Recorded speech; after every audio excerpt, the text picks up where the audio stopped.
Our next guest is a 4-time Olympic gold medalist and 8-time world champion sprinter. And I just told him, I mean, I remember all of this. It's kind of crazy that he's sitting next to us. Michael Johnson is here. This spring, he launched Grand Slam Track, a new global track league that aims to elevate the sport and will reward racers with prize money, trying to turn this into almost like a tennis kind of situation.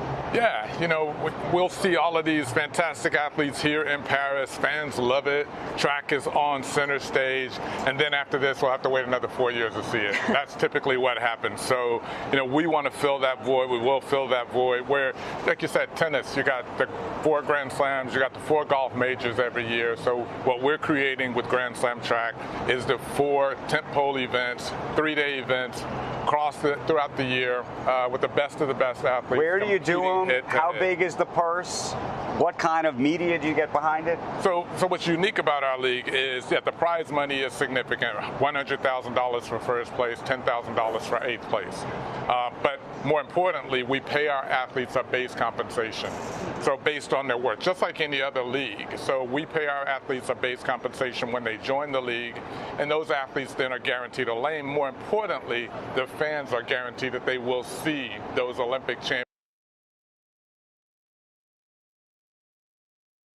We had Alexis Ohanian on yesterday talking about how he's doing a very similar thing with women's track, or trying to do something similar.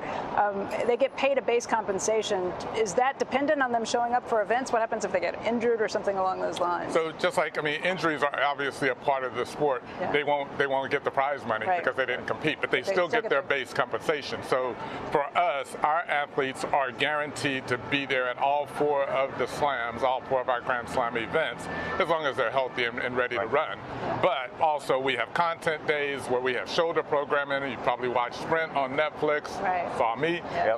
You know, so we have that sort of programming as well, because the sport needs to be uplifted in between those events as well, and not just for the live programming. So what do you think it is about now that is going to make this possible? I mean, there have been efforts in the past to try to do not this, but similar kinds of things. There's been a lot of efforts actually around a lot of Olympic sports to sort of professionalize them in different ways, but it feels like there's something happening now, an inflection point.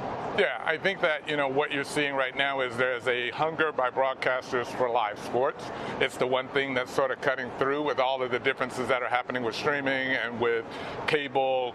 Sports is still, you know, there's an insatiable appetite for it, and there's an appetite for challenger sports, growing brands that are growing. Grand Slam Track is new, but it's a different take on the sport, and we've taken the playbooks from other professional sports. We're not the federation trying to come in and make a little tweak here or there. That doesn't work, and to your point of those things that have been tried before, those haven't worked because they're little tweaks. We're taking a completely new approach to this.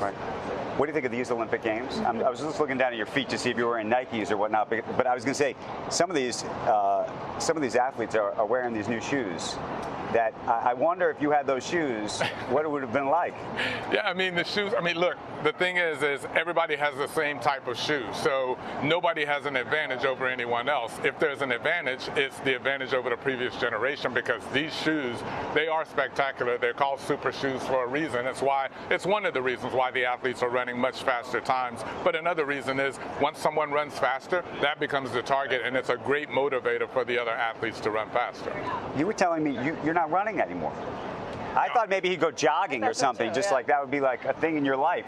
I didn't, you know, I did that for a few years. As a sprinter, you never really go out and jog. You know, it's just not what you do. When I was a sprinter, I would see people out jogging, and I just wondered why anybody would want to do that. It's horrible. We feel your pain. We agree. But after I retired, I started jogging a bit. But now I hike. I live in Malibu. I hike a couple of days a week, but I'm in the gym. Let me ask you a different question, because we were talking to Summer Standards before, just about the sort of the mental health issues that athletes deal with after the Olympics, especially when they reach the highs. Yeah. Do you remember what was it like for you? Yeah, I mean, that's one of the reasons why, you know, Grand Slam Track is so important as well, because there is that high. You train for 4 years for the Olympic Games, and it comes. And even if you succeed and you come home with a medal or you come home with gold, now it's all over. Where do I go from here? And you don't have an opportunity to continue. You want more of that. Right. And that's why we want to fill that void, because a lot of the athletes are looking for that opportunity. And these athletes are the best in the world. Fans want to see them. Athletes want to compete, but that opportunity hasn't hasn't been there. And so we're really excited to launch next year and bring that opportunity for athletes when they do leave here to have that same opportunity again 4 times a year.